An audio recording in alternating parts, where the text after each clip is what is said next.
Todd, a massive welcome to the Lead on Purpose podcast. James, it's nice to see you. Thank you for inviting me. It's a pleasure.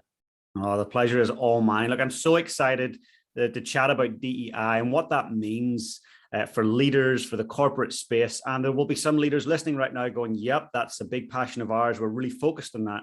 There will also be the leader listening right now going, what is that? And how does that apply to me and my business? So let's start there. So what does DEI mean in the corporate arena? You know, it's a good question. So for me, DEI means an understanding that people are just very different. And that's just a simple word. But it's important because if folks understand that folks are different, they're going to understand that people are going to be motivated differently, that consumers are going to have a different taste and preference of what they want. You're going to have to lead people differently. And that means maybe in the middle of chaos or in the middle of change, you've got to figure out who are you leading because they have different lived experiences. It also means that, you have to think about how nimble you can be to respond to the ever-changing demographic. So whether it be, whether it be the Southern Hemisphere, other places around the world, everybody has somebody that they've encountered that's not like them. And diversity, simply put, is understanding those differences and making sure that they can be included and that they have a way of feeling like they are part of something.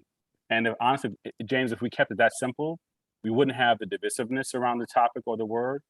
We wouldn't see it as really that complicated at all. And we'd see the benefit in what it means for the day that we live right now and 10, 20, 30 years down the road. Our children rely on people understanding the differences. Our parents do or did, depending on your situation. And it's not really that sticky of a topic. I think it has become that. Absolutely. And if we rewind the clock, so for the listener that's listening right now, you were recruited as the first corporate officer in charge of diversity and inclusion at Abercrombie. So for those that are listening on what's Abercrombie, so in North America, it's an incredible apparel brand, world renowned. Certainly in Ireland, when I was a kid, it was a big deal. So in your almost 10 years there, what were some of your greatest takeaways and some of your greatest moments where diversity, equity, and inclusion really came to light? That was it was obviously a career-changing experience for me. Many of your listeners may know there's a Netflix film on the subject, White Hot, and it was about spending time there in a brand that was somewhat challenging itself about are you exclusive, are you inclusive or not? For me, what I learned, to answer your question directly, I learned that a generation of young people who began to show up there as employees at a really young age, 18, wanted something very different. And it challenged me as a diversity leader to figure out how to help them look at that change. So just for context for the listeners, I have to pause when I say this, just for context. Facebook back then when I joined, this was 04, 05, Facebook was a year old. Twitter was still a year away from being a thing.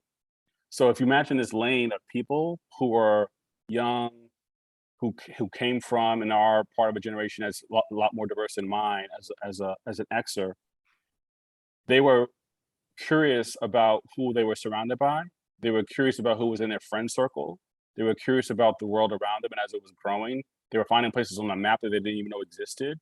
And they wanted different answers about how do you include people? How do you become connected to different perspectives? So what I learned from that time, and I would tell anybody this, despite what people might think, it is a job that I would do all over again because I learned more about me, about how to lead, as we talked about, folks who were unsure of themselves, who didn't have the right word choices to use when they interacted with somebody, who were a bit afraid of saying the wrong thing. And James, honestly, can be my witness. Those are things that we struggle with right now. So point is that type of behavior and response to things is no different in any era or decade that we live in. So I walked out of there, with the benefit of creating a lot of change. But honestly, the credit all goes to the younger people that were there, millennials, who were a lot more direct and candid about the change that they wanted to see. And they weren't asking for permission. They were saying this is what it has to be. But it was a tension that grew. And it was a remarkable experience. So it is, what I learned in that seat was you can build things even in the midst of a lot of drama and pushback. You've got to figure out who your allies are, take stock in them, identify them, and help them lead the change that you want, because you can't do it all by yourself. Really powerful. And for the listener that's listening right now who has responsibility as a leader, as a manager, maybe as a business owner, how can they actually raise their awareness that, hey, the company that I'm leading is not very diverse. We're not very inclusive. How can they start to think and see things from a higher perspective and go, whoa, there's ways in which we can improve here? I think they have to, I think the word I would use is people have to become vulnerable, right? They have to become comfortable with admitting what they don't know. They have to be inquisitive about wanting to know more about folks that they casually meet, and they have to be lifelong learners. It's hard to give a one answer for everybody, but I think if you are open minded about your lived experience, who you are, how you grew up, and just give yourself like a minute, a chance, an opportunity to think what it's like for somebody who is not like you. Honestly, you could pick up a newspaper in another state, get on the internet and look and say, what is it like to be him or her in that circumstance? What might it have been like for me if I were there? Would I make the same decisions that I make now? Would I be where I am? And you probably have a lot of answers to those questions. I certainly do. Oftentimes I say no, or oftentimes I say, maybe easier or harder, depending on the person I'm putting in my shoes. So I think people have to force themselves to do that calculus. And you do a great job on your podcast, talking to other leaders. I mean, I think leaders want to, by definition, lead in a way that's successful. That often means not putting your head in the sand and ignoring the things that are around you. I mean, if you just pick up the paper and see what's happening around the world, how people behave, how they don't behave, there's a lot of opportunity for us to get those situations to be more positive, a better outcome, but it requires us to understand what that person is going through to get there, and make hard decisions. So I don't know if that's a straight line of an answer, but I would just offer people the chance to think about things differently than how they live their own lives, and see how it could be different if they were someone else. Thank you. Yeah, there's two things in recent times that happened to me, and so for the listener that's listening that doesn't know me, so I'm a white male from Ireland, and my partner's from South Africa, and grew up in a very different place than me. And we were sitting on the couch talking about white privilege, and I was like, I don't think I've got that. And she's like, just listen to yourself. Like, look at your life, look at what you've done, and look where you've lived and who you've been surrounded by and the opportunities. Do you think you would have got those same opportunities had you been a different skin color from a different place? And I started to think, and I was like, wow, I never even put myself in that position. That was a game-changing moment for me to think, I'm so fortunate, but I can't just sit here with this good fortune. I've got to actually do something to level the playing field for the next generation, for other people who have incredible skills and talents that are not getting that opportunity because they don't have that privilege. And to me, that's a lifelong commitment. Like, in the position that I am, that I get to talk to amazing people like you, I've got such a responsibility to help give other people a platform in a way that's thoughtful and intentional. And the second thing that happened in recent times, I spoke to an incredible North American leader who I hope that if you haven't met already, one day you will. Her name's Nabila Ixtabalan, and she's the now COO of Walmart Canada. She was the CPO of Walmart Canada, but recently just got promoted. And she's a 38-year-old woman, is of Muslim faith, is an incredible leader, leads 100,000 employees. And we had an incredible discussion. And she was just saying, look, James, we've had these discussions at Walmart with our clients and with our employees.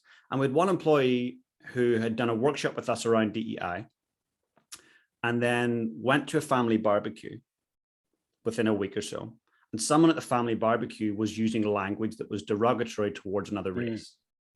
And he felt the courage and the intentionality to go, this is not right. This is my family. And he spoke up about it, helped create a space for them to grow their awareness around these one-liners, these little jokes that are at the expense of other people.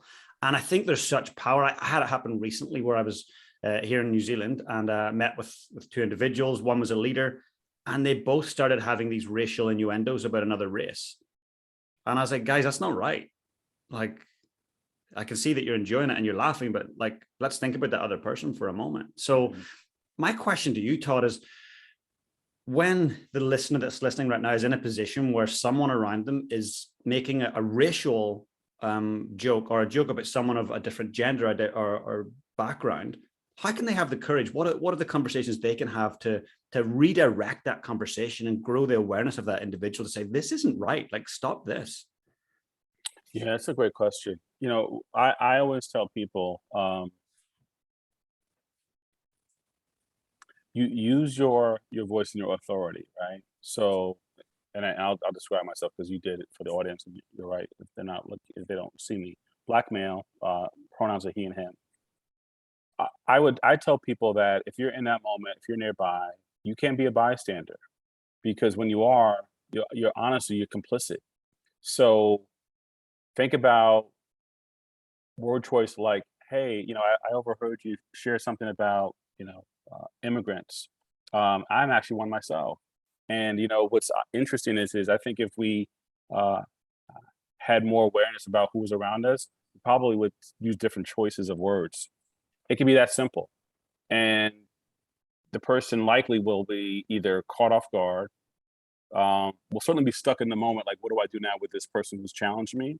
And if that person is white, in the case as you described, then they're going to probably say, I thought the space that that was around me looked like me. I was comfortable saying it because I thought I'd be okay, and now I'm not. And now maybe I'll think about it again differently. I just think people cannot let moments go by. Honestly, that story is a powerful one because it is truly those small moments that add up to big issues. And what I've always told people in this work, as long as I've been in it, if you don't take opportunity and time to voice reason, alternate point of view, and educate folks, then you're not really doing this work. Even if you say, oh, well, I support the initiative by, going to a recruiting event.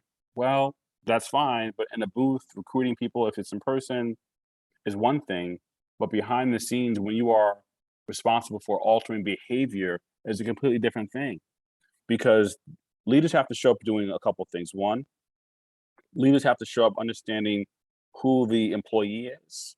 Leaders have to show up by understanding what the environment needs, and they have to understand what the community wants. So, and those are just a few examples. So if you're doing that with a stakeholder, in this case, community, employee, then you have to realize that there is a requirement for you to lead in a way that you're going to hold yourself accountable like you want to hold other people accountable. And that requires courage. That's the perfect word. This isn't a passive sport. It's about making change and making change stick. And if I've learned anything, it's not easy, but the long-term benefit of that is you'll get better outcomes, you'll get better people. And honestly, you may change someone else's life to do something very different than they would have had they not met you. So I always look at those interactions as not an accident, but a responsibility to steer someone in the right direction. Mm-hmm. Really amazing. And Todd, if we look at your life and your experience, whether it's in the corporate arena or in life in general, what have you faced where you've been on the other end of it, where there's been a lack of inclusion and you've felt the negative side of that? There's been anything that you'd be willing to share in your life? Yeah, I mean, we don't have a lot of time, but I'll give you one at least. That's probably more common for me. Wherever I've been, I've probably with great consistency been the only or one of the few Black men in an environment.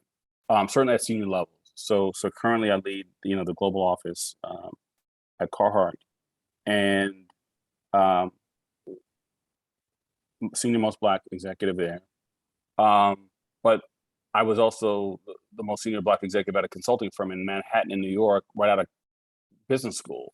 So I give you those 2 points in time, saying as far back as my most junior time and a senior role, it's always been that thread.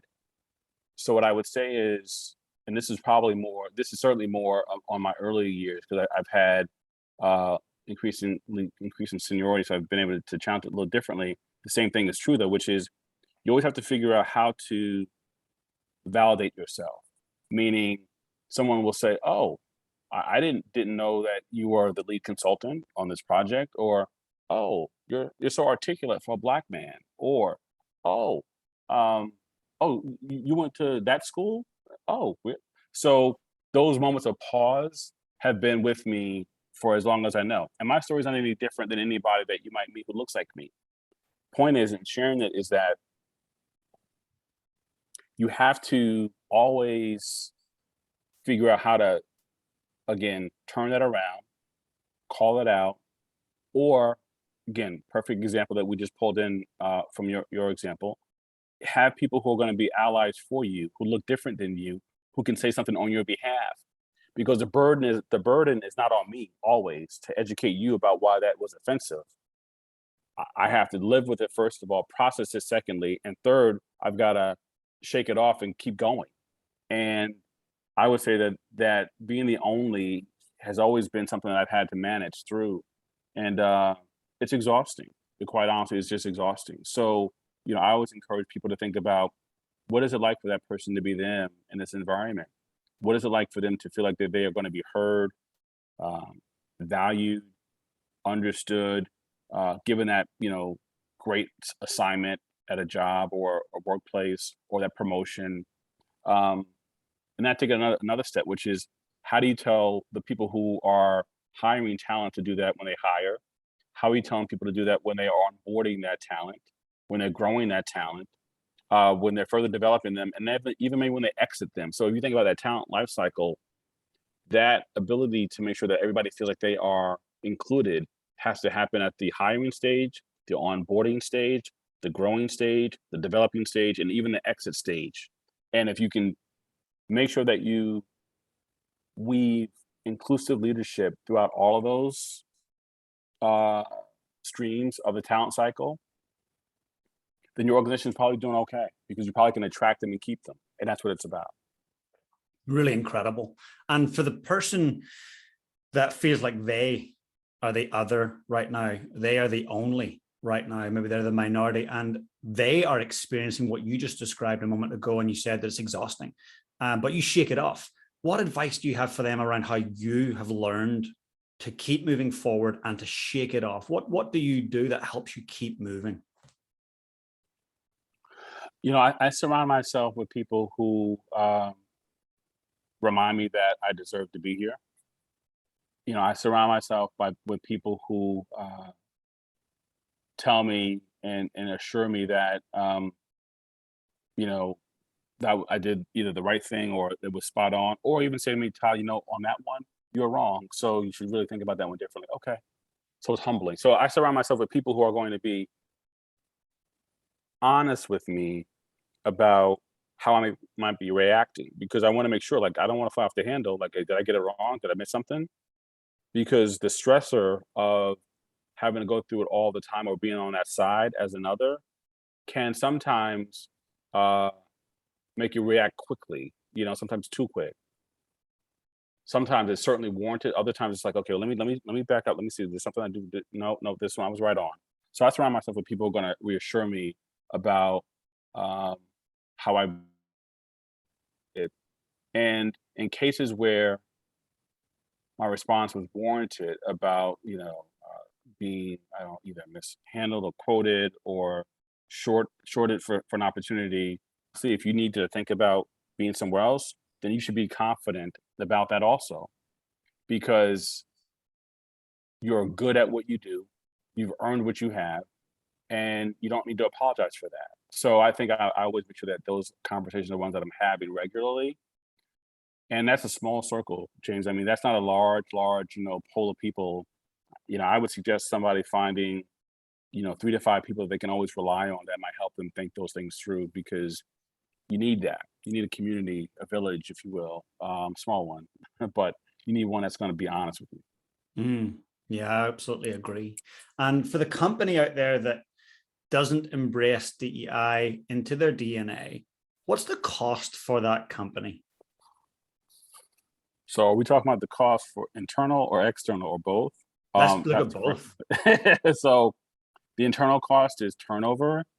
The internal cost is loss of discretionary effort and energy.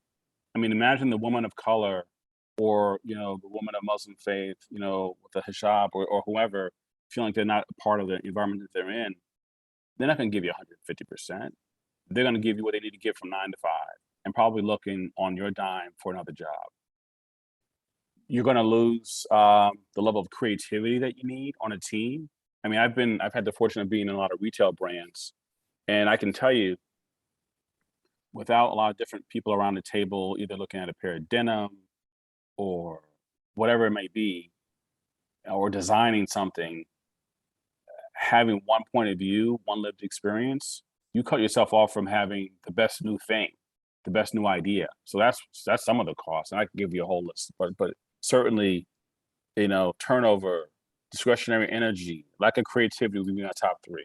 On the outside, you lose market share, reputational damage, bad press, which is probably a little bit of the same, the second one.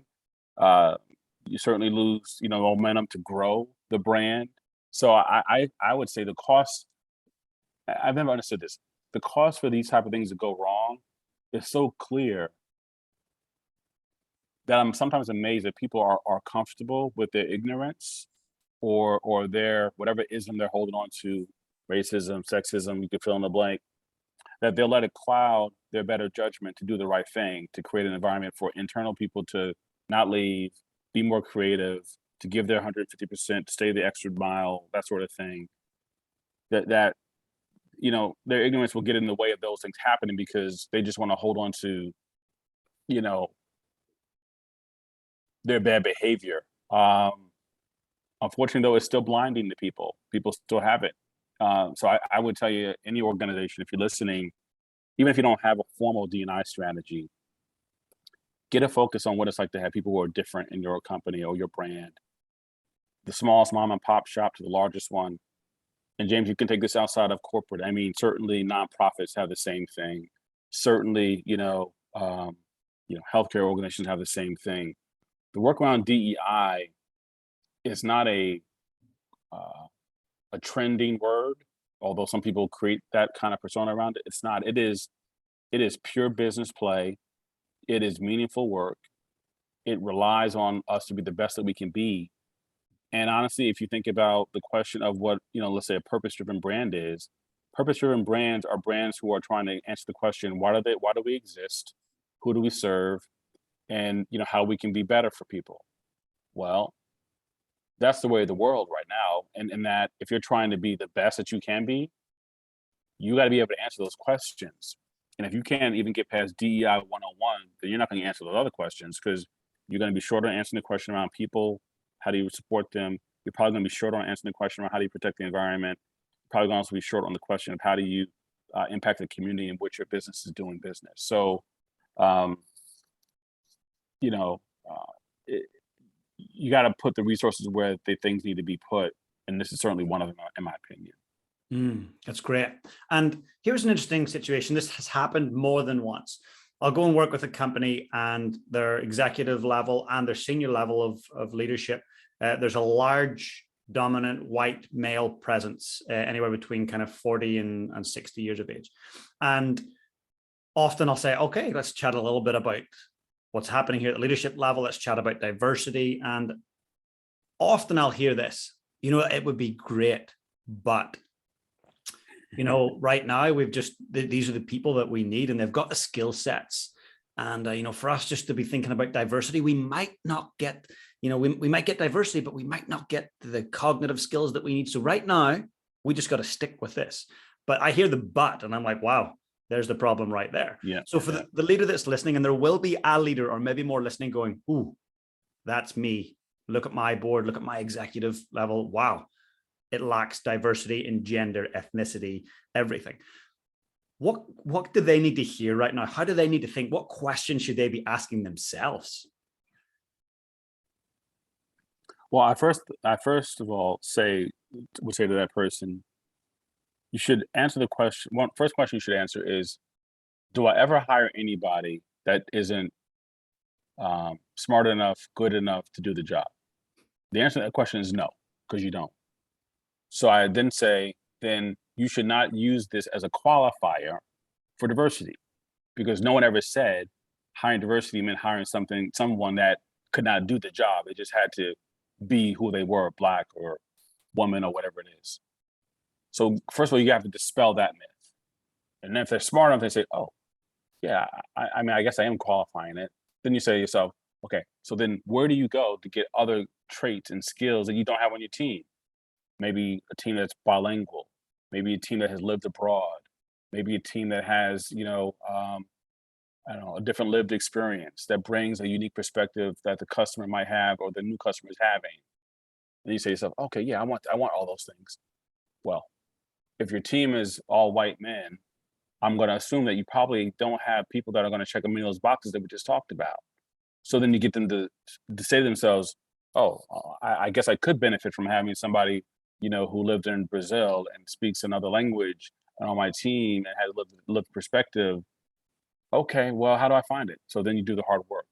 Well, this is really hard. Yes, it is. And it's going to be harder for you because you're now showing up and you're late to the game. So I guess I would take them through that cycle of answering those questions, starting with one, dispelling the myth. No one ever said we're telling you to hire somebody who wasn't qualified. That never comes up. I never said that. That's not what this is about. If we check that box, we can go to the next step. Okay. So since I didn't say that, what I am saying is that, well, what do I want? I want people who are going to help grow my business. Well, could you benefit from, again, somebody who has a different lived experience, who sees the world differently, who has a different customer lens, oh yeah, well, my team that I have is assembled, and then where I always typically go to find them, they're not giving me any of that. So where do I go? I have to go over here and do that. So I think you have to just take them through their own journey. Here's the thing.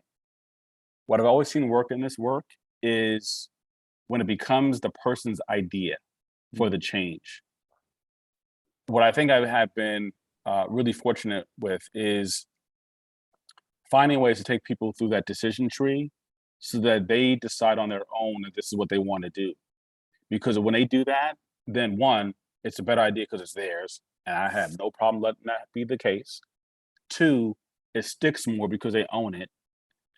And three, they can repeat it again and again and again and again because I haven't told them how to do it. They've understood that they need to get done, and they're going about it a way that they can see it through repeatedly. So it's like, DEI work is this whole thing around being an influencer, getting people to buy into the change, accepting the change for what it is on their own terms, because people move at this pace differently than others. So they've got to go through their own resistance, their own, demons, their own aha moments. And if I try to beat it over their head, I'm not going to be that successful because then it's compliance. I want you to comply. I'm doing air quotes as I say that to your listeners, but I want you to do it repeatedly. I want you to have the behavior over and over and over again where it's on automatic. So in 3, 5, 10 years down the road, the place naturally looks different. It feels different. The culture is better. People from different walks of life are participating. People on the stage at a, let's say, town hall for a company, that stage looks different than the audience, and the audience looks different than the stage. I mean, you want there to be a left foot, right foot sort of thing happen, but that doesn't happen if I force the issue. Now, I'll say this. I'm going to push the issue. Everybody who has hired me to do this job knows that Todd doesn't show up to just check boxes and do the nice thing. Todd shows up to change culture, change strategy, structure it in a way that there's infrastructure behind it. But to your listener who's listening, you have to invest in this work so that you're going to do this, but you also have to get there on your own so that you do it again. That's the success in this work. That's a long way to answer a short question, but I hope that helps the listener. Oh, it's magnificent, really magnificent. And I had a discussion with a large number of leaders a few weeks back, and we were talking about blind spots. And I said, look, when you look around you, and let's just take your suit jacket off, put your t-shirt on and your shorts and go and hang out with your mates on the weekend. When you look around you and you see your friends and they look the same as you, they're the same age as you, they're the same skin color, the same gender, and they drive the same car and live in the same neighborhood, it's a major problem, a really major problem for you and for society. And to me, you cannot grow as a human, as a leader, when you surround yourself with the same people. Yeah. And the same people simply don't see your blind spots because they've got the same blind spots. And so when you look around you and you see people who are of different gender and ethnicity and background and speak different languages, different ages, they're starting to see things that you don't see about yourself, and therefore you get to grow. And so for you, Todd, when you're out of the boardroom, or you're out of work, what do you do to really connect with people of different backgrounds? And do you really focus on making sure that you've got diversity around you to kind of check in on your blind spots? Yeah, that's a fair question. Part of what I do to check my own self is, I have a non-denominational church. I'm part of a community where there are people from all backgrounds. That's probably one.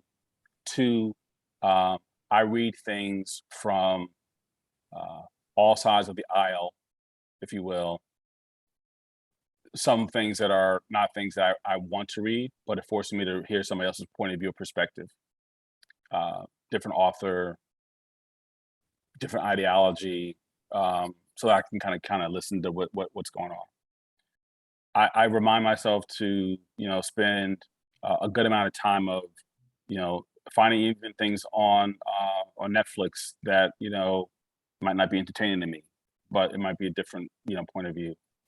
And honestly, I just keep myself fully aware of I can even do more of that, and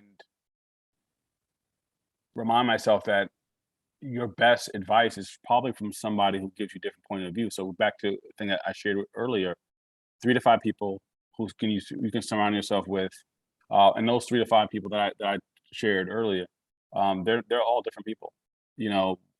Rural America. So for listeners who are outside the U.S., that's like farm and ranch country. In our description. People who may be city dwellers, people who are same-sex parents, people who have different religious backgrounds, and not to ask for a parade of examples, but if people out there who are listening can visualize somebody who's talking to somebody who's Muslim or Jewish, and I'm not either one of those, or somebody who's talking to somebody who is gay or lesbian, or somebody who is from a farm country who gets up at night, or early in the morning and tends to cows, or those are kind of things I'm trying to put myself in front of because it helps me. And honestly, James, I also put myself in those positions professionally. So I recently was appointed to in the U.S. Department of Agriculture's Equity Commission, by the current administration in the U.S., the Biden administration. And I'm sitting around folks who are farmers and ranchers, people who are immigrants who are working, tireless energy and hours, tribal community, so Native American community. So I'm forcing myself to be, or finding myself in opportunities where I can be around people who think differently than I do. So I just try to find it and seek it out.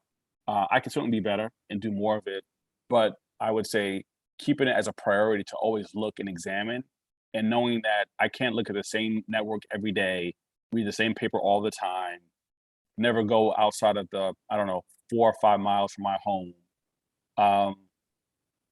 That's dangerous, because when you don't do that, then you have an echo chamber and you're never going to challenge yourself to be better or different. So I try to make sure that I'm doing that consciously.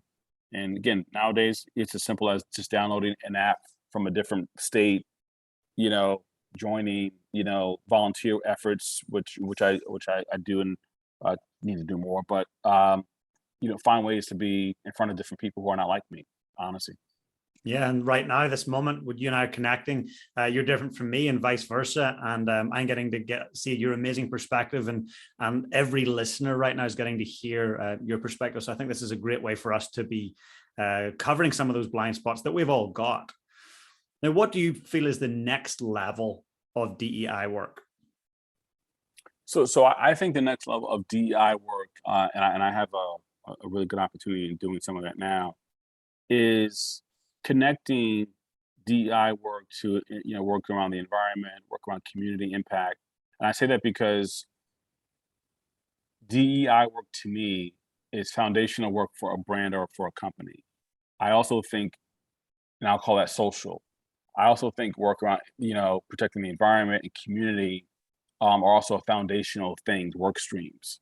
So my current role, where I lead, inclusion, sustainability, community, and charitable giving for Carhartt, we are focused on how do you think about how those things are uh, meaningful work streams so that people who are considering your brand or your choice or choices that they make um, can see that you're taking care of the earth, you're taking care of people, you're taking care of the next generation. So if you think about that, you think about the context of those things to me are all one body of work that are trying to set up the next generation for something better, meaning better ways of treating people, better ways of how do we, preserve the land that we have, better ways of impacting the community, better ways of giving resources. So I think the next work of DEI, next level, is tying DEI work to all the foundational things that a company can stand for or should stand for. Because for many people, DEI is still compliance only. It's like, just hire me 2 Black people, some veterans, and X, Y, and Z. Next level DEI work is saying that work around people is as important around the planet and community and giving strategy, and they all need to be tied together so that a company can spend the same amount of resources, time, energy on all of those, and not just look at them as individual efforts to kind of check boxes. So Mhm. long answer, short question. Next level stuff is tying it to who a company is, what their purpose is, and I think that's purposeful. Yeah. Yeah, it's powerful. Makes me think of a lot of schools as well. So throughout the years, I didn't attend a private school. I was a standard public school in Ireland, but been through a lot of private schools. And certainly some of my experience in those schools was that there's a lot of box ticking going on in terms of, yep, we hired that person with that background. We give some scholarships away to those people. And if from the outside, it's very obvious. But from the inside, they feel like they're ticking boxes. So I hope that through discussions like this, it helps leaders in those fields go, oh, this is not a box ticking compliance thing. This is a human thing. This Mhm. has an impact outside of our school, outside of our workplace. And how do you feel like generational diversity has influenced this work? I think the generational shift in values has been huge. I think, um, honestly, it's the thing that makes me the most optimistic that I think there is a growing number of people who generationally see this work as uh, a requirement and a requirement for their brand loyalty, a requirement for employment choices, a requirement for you fill in the blank. And because they do, they're less forgiving of companies and brands who are not doing it. So it forces the issue to be had. Uh, it forces people to take account to it, and in a way, it allows us to see better ways to do the work because technology has changed, and they use technology. I say they younger people tend to use technology better than those who are not familiar with it because they grew up on it. Mm. And I think they're using it to share their voice, uh, highlight things, call things out. So I think the generational influence on this work has been amazing. And honestly, I think if we relied on us to get it right ourselves, certainly in the U.S., we think about our leaders who represent us in high levels of government.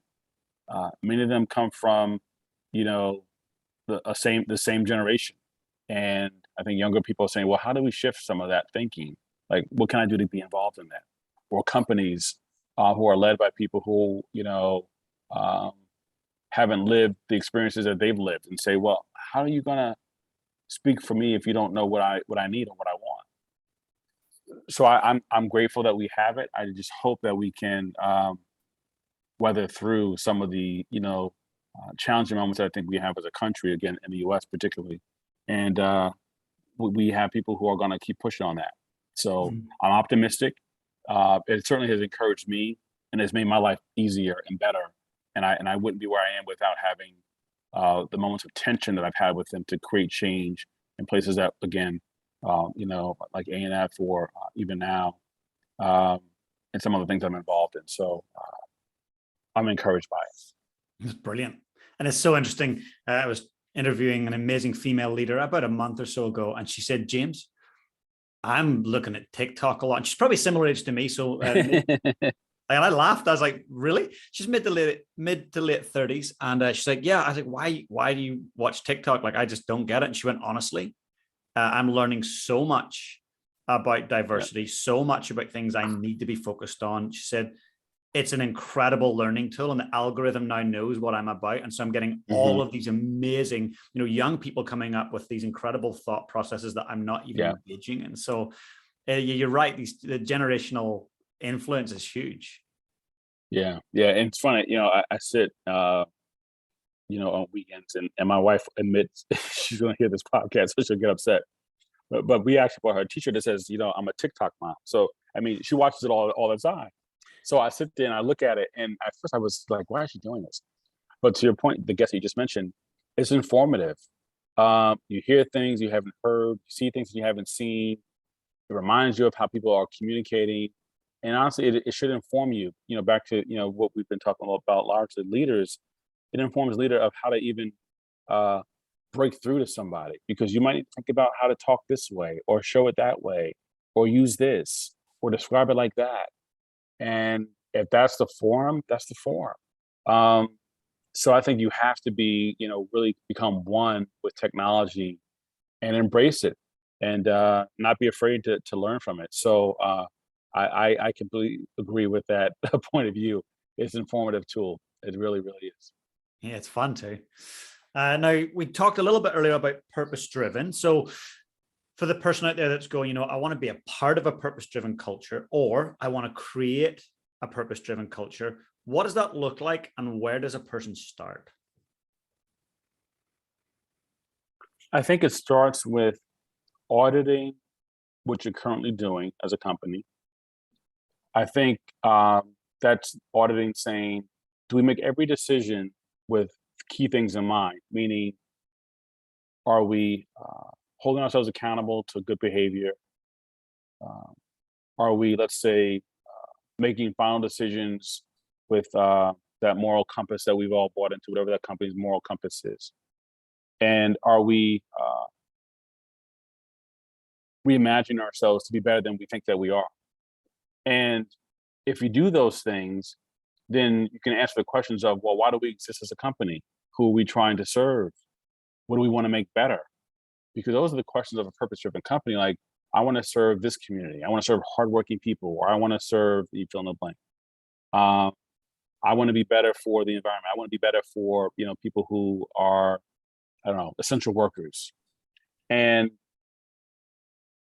it's a constant game of always asking yourself that question, or those series of questions, because it's not about just, well, did we sell more jackets this year, or did we sell more boots?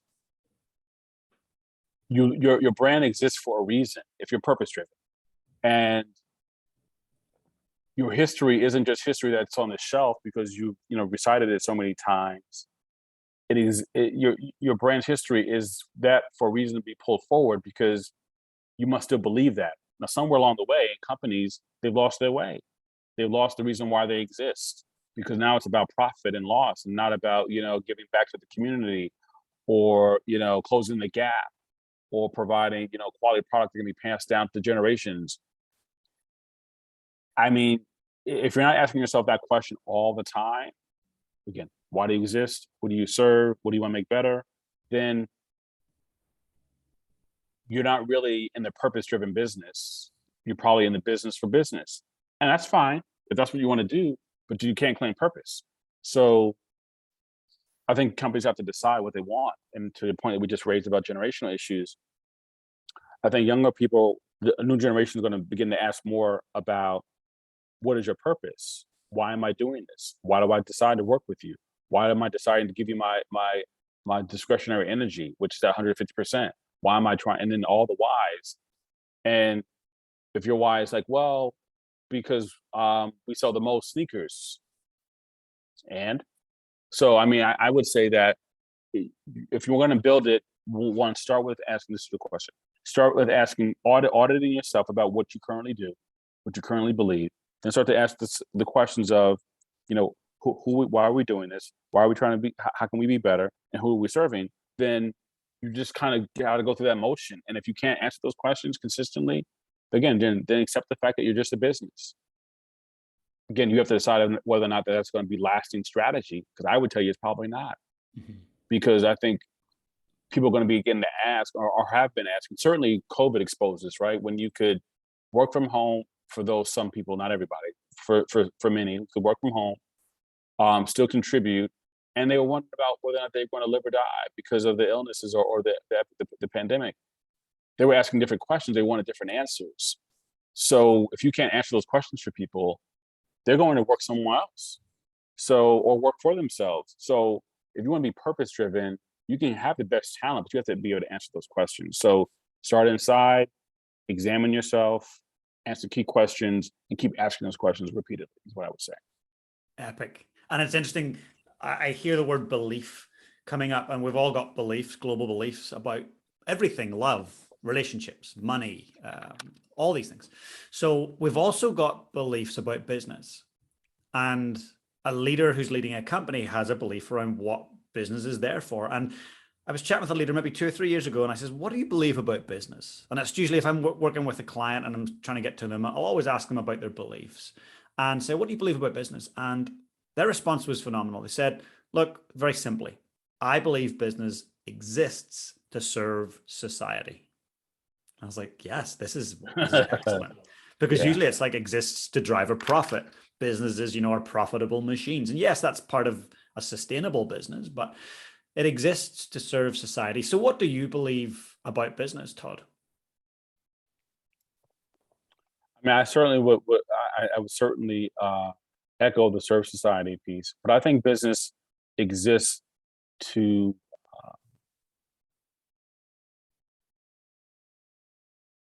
build a better tomorrow. I mean, build a better world. I mean, I think businesses exist to do things where people can uh, see that the future is brighter than it is, um, because they are putting people first. They're putting the environment first. They're putting community first. I mean, they're prioritizing things that are going to be things that we inherit later on. And I think businesses have an obligation to figure out how to do that because they require and rely on people to help them more certainly generate profit, be healthy, all those things, meet goals. But businesses have a place, certainly now more than ever, I think, to influence the good that we want to see. Because they're in business to one, make money, of course, but they're in business to do that to make sure that people who are helping them do that are fulfilled. And fulfillment, I read this somewhere, I think it was a Deloitte study, consumers are saying they want, companies who are, and I'll give you the exact language. They said, I want a company that treats its employees the best it can. I think 28% responded to that in that survey. This is a survey that covered the US, UK, Brazil, China. 20% of them said, I want a company that treats the environment well and leaves it better for tomorrow. And 19% said, I want a company that supports the communities in which they do business and where they operate. Well, there's your answer. So if people are making choices with companies with those criteria, that's more than 50% of the people, then who respond to that survey. They're asking us, they're telling companies that if you're going to be around and be relevant for me, you got to check these boxes. Unfortunately, I think some people still hold on to the fact that it's about profit and loss only, and I think that's short-sighted. So I think companies exist to build a better world, to better a brighter tomorrow, and they have a lot more influence in doing that than most organizations do, because we use those products and services. They're in our homes. We consume them, we buy them, we wear them. So they have power. And I just encourage those companies to use that voice the right way and not squander it, not lose it, and not let it go untapped. Lovely. I mean, I love what you're saying there. And I think about Carhartt. So for those who don't know the brand Carhartt, it's a globally iconic brand. Certainly growing up in Northern Ireland, a lot of friends wore Carhartt. It's an amazing brand. So you're currently there doing incredible work. When you step away, whenever that day comes, and you look back and you go, yeah, that was exactly what I wanted to leave, and that's exactly what I wanted to create. What is that? What's your end outcome that you would be delighted to have achieved when you do step away? You know, it's interesting. That is a question that I asked myself before I stepped in, because you always have to think about like what this step is going to mean for the next step. If when that time comes, if I'm able to say, and I benefit from Carhartt's reach in that, and you described it well, but you know, it is a brand worn across a wide swath of socioeconomic background, right? It's something there for everybody. The environmentalist, the rancher, the farmer, the essential worker, you know, items are passed down for generations. If I can create a narrative where inclusion and equity, where environmental stewardship, where community impact, charitable giving are something that broad socioeconomic customer can relate to because they see themselves in it, meaning the rancher, the farmer, the kid on the college campus, the environmentalist, you know, the person in the inner city, whoever's wearing it. If that broad range of socioeconomic diversity, to use that descriptor, finds an answer in our strategy around inclusion and equity and environment and sustainability and climate and community and impact, then I'll be thrilled, because what will show me is I think, or hopefully prove, is we don't have to worry about, you know, what side of the tracks we grew up on, or if I grew up in the city, or if I grew up on a farm, or if I'm college educated or not, or if I, you know, speak more than one language, or if I don't, or if I'm, and you can fill in the blanks. The brand is so uniquely positioned that you know, all of those socioeconomic discussions where the brand, because it just, you know, it lasts so long and it serves many needs. If I can get all of those variety of people, from what we call our tried and our true, to our next gen doer, and to our active outdoor enthusiasts, to see that discussion doesn't isolate them, but rather brings them together, damn, that would be the most amazing, impactful thing that I could ever imagine, because it would be indicative of the fact that, and you and I talked about this, you know, before the show, that we all want the same things. We all want some degree of safety. We all want some degree of good health. We all want some degree of security. Since we aren't disagreeing on safety, security, and health and well-being, then we're not really that different. So if you can get this work right across that thread of different backgrounds and life experiences, then this discussion around, and this almost goes back to your first question to me, James, which is the word DEI is a simply defined word, which is, how do we get people who are different to understand that their differences matter and treat everybody in a way that we have respect and dignity? All the commotion, all the argument in between, we're making that stuff happen because, you know, we're just trying to be, you know, agitating or divisive. We don't have to do that because we're all bound by the same thing anyway. So shorter answer is, if I can leave the work, you know, in a place where, you know, that cross-section of community, you know, feels that they are part of the same discussion and they don't see an other in that narrative, then I'll be fulfilled. Because it would have tapped into that social economic thing, which I think is that other part of DEI that is a underpinning of the differences and the tension that we have. Because we say that if somebody gets something else or gets another shot, then I've got to give up something. I didn't say that. I never said you had to give up anything. I did say that we have to make sure that everybody can get something which means we have to remove barriers. So that example you gave of, sitting next to the South African, partner of yours and saying, well, hey, listen, yeah, white privilege, I guess I do have it. Let me recognize it. Let me not, live in it. Let me solve for it so that we can also make sure that everybody has the same type of opportunity to move forward. So it's a longer answer than you probably want, but I do get excited about that proposition because it's a unique world and a unique opportunity to connect all the foundational things together. That was so compelling, so inspiring, and I could just feel your energy, and I'm sure the listener could too. What you said, I hope that your staff, your team, the people I hope that they get to hear what you just said, and they get to hear it often, and they get reminded around what your compelling vision is for Carhartt. Because if that vision you have for Carhartt could be embraced by every company, every school, every church globally, we would have a very, very different world. And I believe that work is very possible. It's possible to achieve that. And people might say it's impossible, but it's only impossible until it's actually achieved. And people like you are just so incredibly crucial to making this happen. So I want to honor the work that you do. And it's incredible work. There was two things I wanted to ask you before we wrapped up. And you mentioned the word other a few times. And this is a word I've actually chatted about with my partner as well, around othering people, or if they've been othered. So for people that are listening right now, can you in your terms describe what you believe othering someone is, or if they've been othered, what that means? Yeah. So what it means, as I describe it and talk about it, is that you are putting somebody in a category that is less than yours, because it describes somebody who is not like you and probably doesn't deserve or probably invite the same type of, I would say, resources or support, because they're just not like me. I mean, they got other things going on. They are different than me. That's not an empowering conversation, right?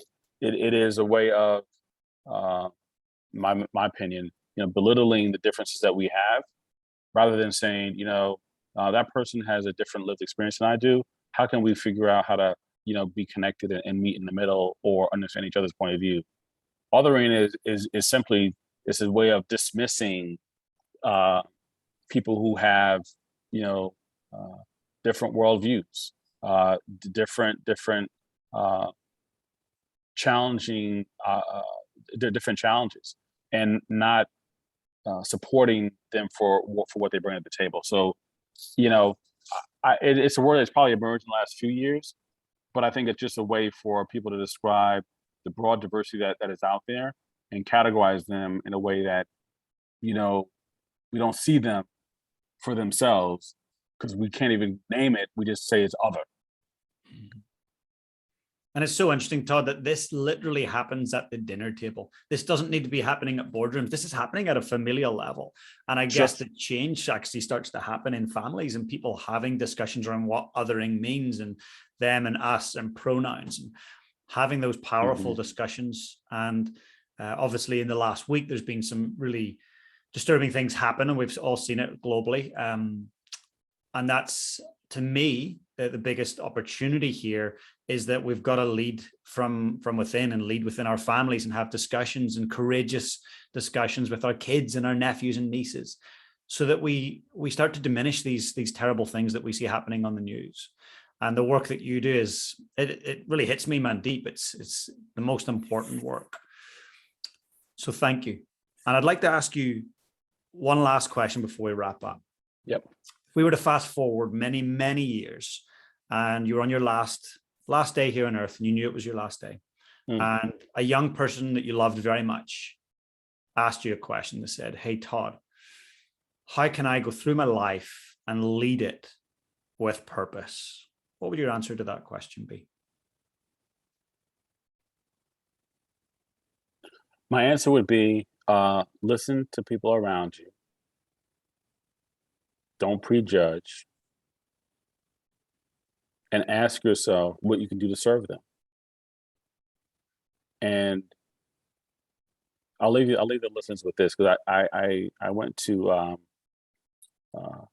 colleges in the U.S. that you know, part of the Jesuit tradition, and the term cura personalis, which is care for the whole person. I would say, how do you care for the whole person? How do you listen to people, ask how you can serve them, and care for them? Because if we keep repeating that behavior, you said this in other ways, then we're going to be better tomorrow, because we're thinking about the whole individual, the whole person, not part of them, not that part over there. They're not an other, because I want to care for that individual. So I would say, my last day, listen, be open, ask what you can do to serve, so that you can walk that walk alongside them, and again, make it better for anybody who comes after that. That's what I would say. Incredible. Hope that day doesn't come too soon, but I hope it's many, many years into the future. You did say that. So I'm going to say this 80 years from now. Yes, definitely. Now, well, Todd, that's simply amazing. I want to say a massive thank you. And I know that the listener listening right now feels differently about their world around them after just taking in what you've said. So absolutely amazing work. Please keep it up. And I look forward to reconnecting with you soon in the future. Wonderful. James, thank you again for having me. It's been an honor. I've enjoyed listening to your show and your guests. So hopefully this fits in that rhythm. Thank you again. Thank you so much. Hey guys, if you enjoyed the content today, please smash that subscribe button below. And if you want to become part of my community, I've got an amazing free Facebook group. Please come and join us. The link is in the description below. And also, if you've got any questions about today's session, I'd love to know. Just comment below and I'll be sure to get back to you guys. Have the most amazing day.